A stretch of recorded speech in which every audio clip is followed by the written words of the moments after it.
Good morning, I am Ali McGuigan. Thanks for joining me. Tonight's special report is the boom of amateur photography reshaping our society.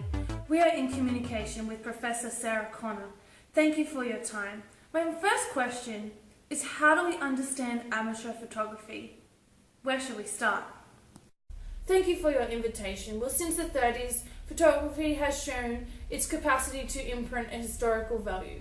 Do not forget that photography was conceived to enhance an American consumer culture.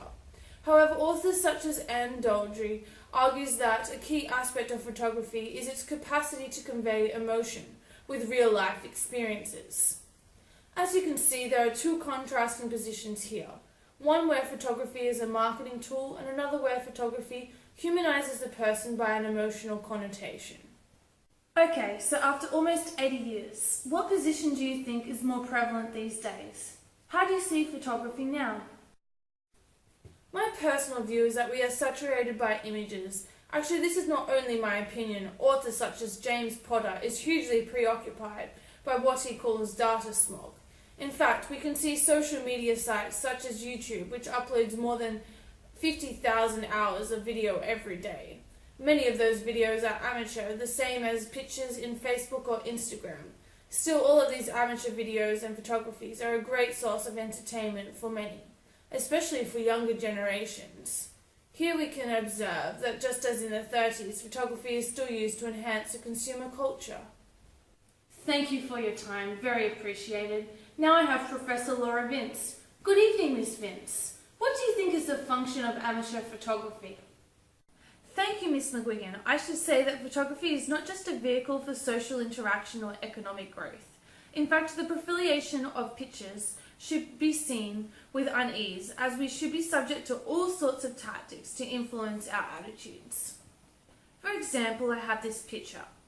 We just need to sway this to dramatically change its connotation. Who is the villain? The victim? What position would you take? Even from the late 70s, academics as Susan Sontag established that photography helped to shape society, given the vast capacity to convey meaning, just as in Plato's Cave, which is the title of her essay. In this case, the audience should be critical of what they are shown. I see that you are referring to political and social change. Let me ask you, how about newer generations who are not interested in politics or sociology? How about a regular millennial with a smartphone? The case of the millennials is particular. It was demonstrated by Villi and Scotti that photography has become a form of ritual communication, whether to build intimacy or to shorten physical distance.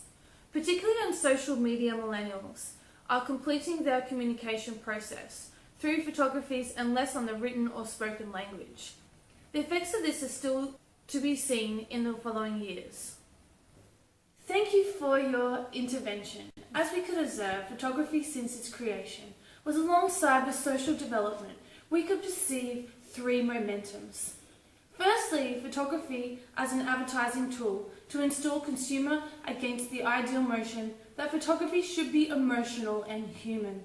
Then photography became a journalistic tool that enabled social change. Here it is important to be mindful of a manipulation. In present time, we observe that photography returned to the personal role of building fellowship. Anyone with a smartphone can take a picture. Therefore, we are witnesses of a social revolution where amateur photography is, in fact, reshaping our society. Thank you for your attention. I am Ali McGuigan. Have a great day.